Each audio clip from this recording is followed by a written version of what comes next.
Greetings everyone, Ray Landis here with another guitar adventure, and tonight I want to talk with you about this Stratocaster. It's actually a parts caster, but at the end of this video I am going to announce one of my subscribers is going to receive this because of a very encouraging comment that was placed on one of my videos. And I just want to go over what this is, but then with excitement I'm going to announce the winner of this parts caster, and I'm going to send it out by UPS to that person's house. And I pray that it will give great encouragement to that person because of the way that they encouraged me. So this guitar is primarily Fender. It's got some other parts that are included in it, but primarily the parts on this guitar are all made by Fender, except for a few things. It's not a hardtail like the other video I put out, but it's a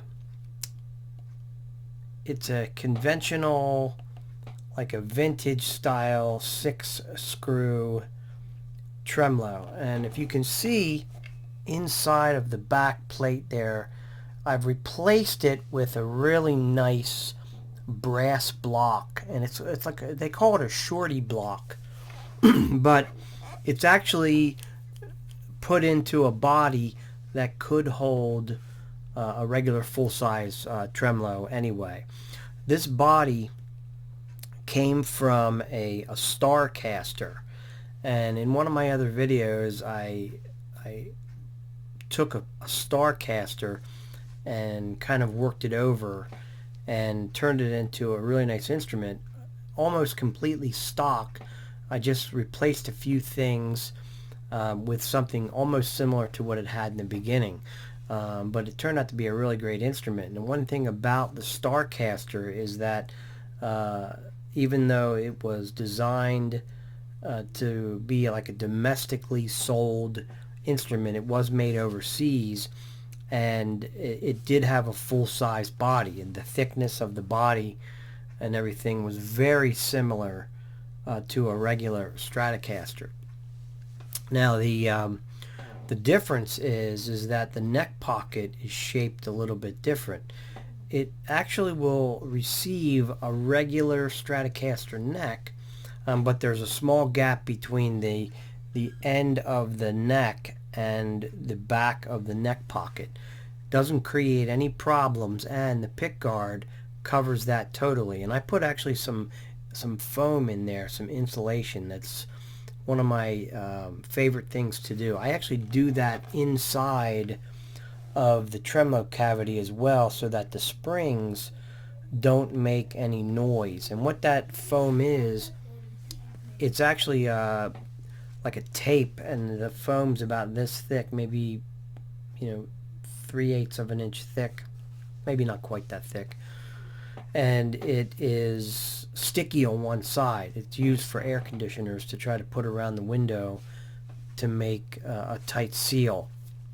But I found that if I put that inside the tremolo cavity, it doesn't hinder the tremolo at all, and it also prevents the tremolo from making any sounds, other than just being there.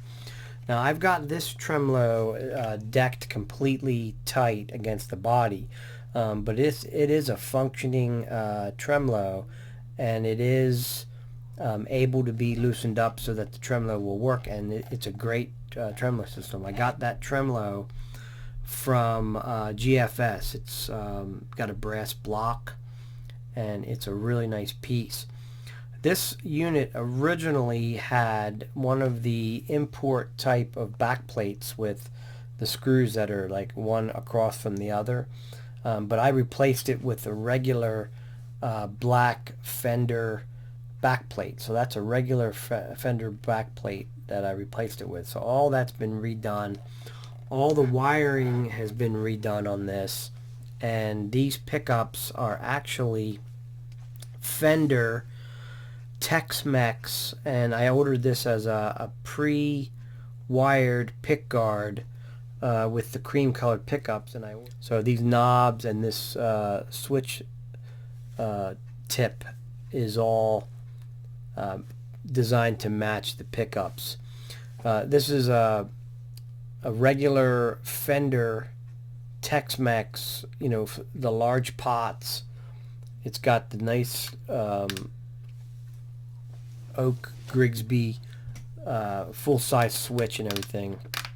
This is a super nice guitar, and as you may have noticed already, this has a Squier Classic Vibe 50s Stratocaster neck, and I got the neck from Stratosphere. I mean, these are my favorite necks, and these necks are very versatile, as I mentioned in one of my other videos. This neck can be turned into a satin neck by using a quadruple aught steel wool. I always recommend take the neck off, and when you do that, just do it separate, away from the body, away from the pickups. And you can tape off the sides of the neck, keep the back of the neck if you want, keep that gloss. But if you ever wanted to have a satin neck, they're easy to do. I learned that trick from a guy named, I think his name's Nick Rambaldi. He has a video on him doing that same thing to one of his USA made Telecasters, and turned it into a satin neck. It turned out really nice. But this is a really sweet playing guitar. It's got really nice action. All the frets are real smooth. There's nothing sticking out on the sides. And again, Squier Classic Vibe 50s Stratocaster neck. This neck and all of these parts went together really great. And I also put locking strap buttons on this guitar. And so it's a very nice and shiny instrument, other than my fingerprints being on it. So Starcaster body, Tex-Mex pre-wired pickguard, Squier Classic Vibe 50 Strat neck, GFS import tremolo with a brass block and locking strap buttons. What an instrument this is. And this instrument is going to go to a person that encouraged me so much when I started my channel, and usually comments on all my videos. And you know who you are. When I mention your name, I'm going to need to get some address information to be able to send it to you. We can figure that out. But this is going to go to Eddie Jr. And Eddie, I appreciate all your great comments. You're the winner of the most encouraging comment award, and you're going to get this guitar, and I'm going to send it to you free of charge, no strings attached, just because you're a good guy. So I hope you've enjoyed this video. If you've been encouraged yourself from seeing and hearing what I had to say about this instrument and about me sending it off to Eddie Jr., please subscribe, give me a thumbs up, and we'll see you next time with the next guitar adventure.